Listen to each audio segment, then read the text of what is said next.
So who said Big Pharma couldn't get in on the cannabis industry? So here's the conflict of interest.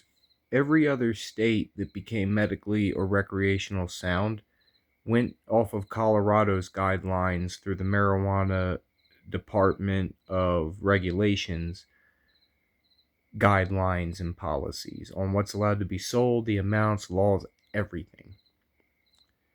Now, the major dispensaries that have been in operation since the beginning are now going through a process of either being bought out or forced to merge. If you haven't noticed, Lightshade got bought out, and now they're called Fire Cannabis, from what I've been told. Mecca used to be Golden Meds and is apparently some type of merger or partnership that's going on, and I feel like that's forced because what happened was Buddy Boys was put in a similar situation. They had 6 locations. They were one of my favorite dispos. They had to get rid of all their locations, lose their business license for 10 years, and pay $18 million in tax evasion fees because 4 major individual investors or representative investors from big corporations that were pharmaceutical related investors that made them go there to buy into the cannabis industry kept trying to buy from Buddy Boys. They kept turning them down, refusing to sell because a lot of them are mom and pop owned, not just investor entrepreneurs and shit. So, since they wouldn't budge on any of the value, they got threatened and they got set up, and then they did some research, and a few people did an inside investigation and got them in trouble, and then they got shut down permanently. So it looks like they're slowly coming in and trying to take over the cannabis industry by having private investors step in and take control of the money so they can get a cut of the money for the cannabis sales and not just the store owners and the growers. Um,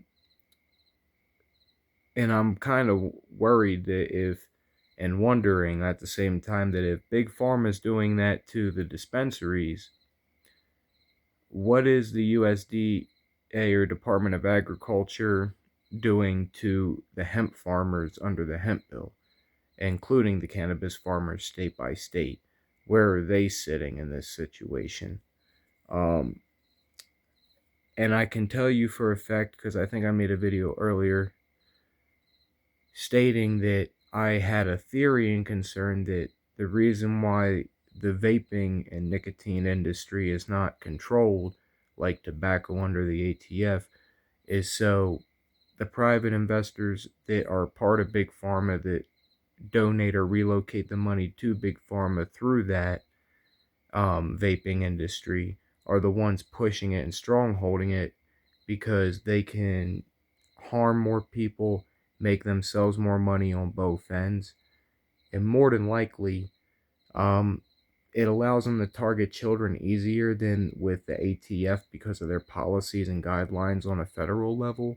Because with vaping, you can add flavors, and that would appeal to children more, which is why several states made it illegal to sell flavored vapes or flavor vape juice because of the confusion and concern of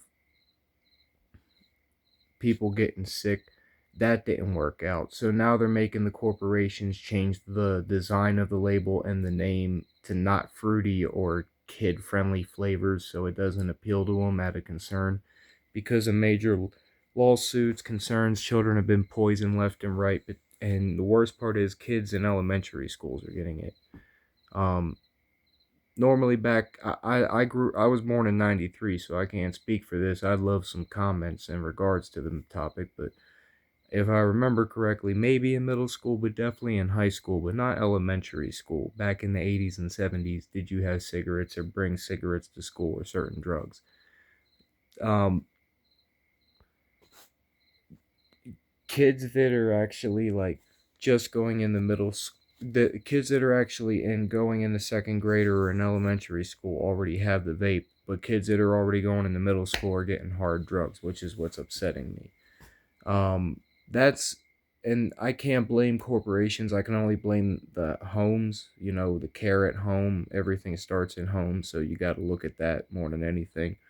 But they know that that's the case. They know how people are, so they know where to take advantage of you and where to set themselves up to make whatever they can in the meantime.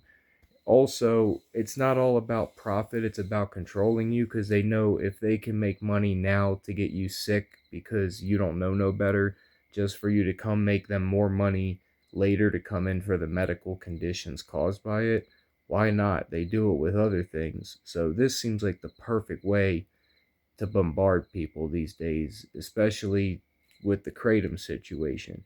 I feel that every state or the government should make kratom extracts illegal, but not kratom itself. And the reason why I say that is you can make kratom extracts safely in your home with non volatile products or processes and still get the effect you want that you would from the store. Um, just might take a little time or a day's time, but at least you have the kratom powder to supplement you to handle that in the meantime while you do that. But it makes it to where it becomes dangerous, life threatening, and also more of an addictive influencer. You're just trying to give them another reason to get high instead of get well, and that's not good. The truth in the matter is, other than fentanyl, 7-HO mitrogenine within kratom, when isolated fully, affects the respiratory system in a way that is more powerful than any other opiate other than fentanyl on the respiratory system, to where which is why it's killing people.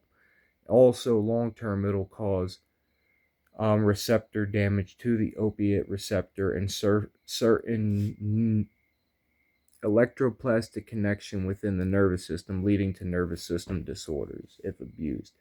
Worst of all, it increases that risk because you are at high affinity of calcium and vitamin D deficiency when abusing kratom.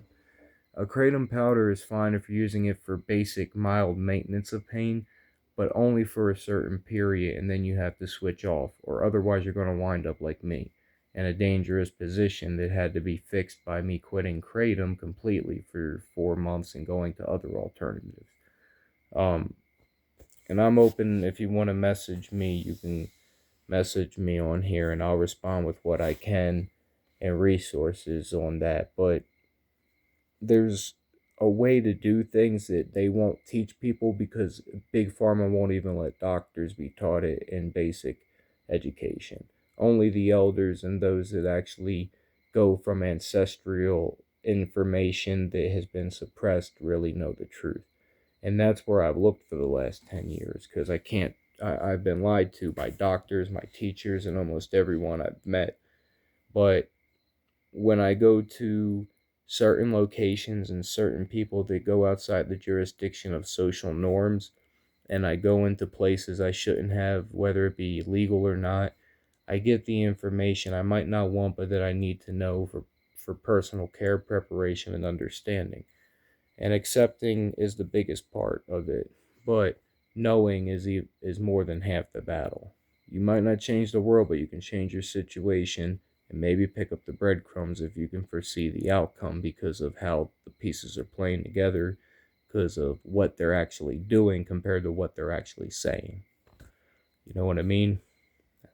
Actions speak louder than words, but if they can keep us distracted enough, we're not even paying attention to what they're doing. We're just seeing the play that they're putting on for us. Get what I'm saying?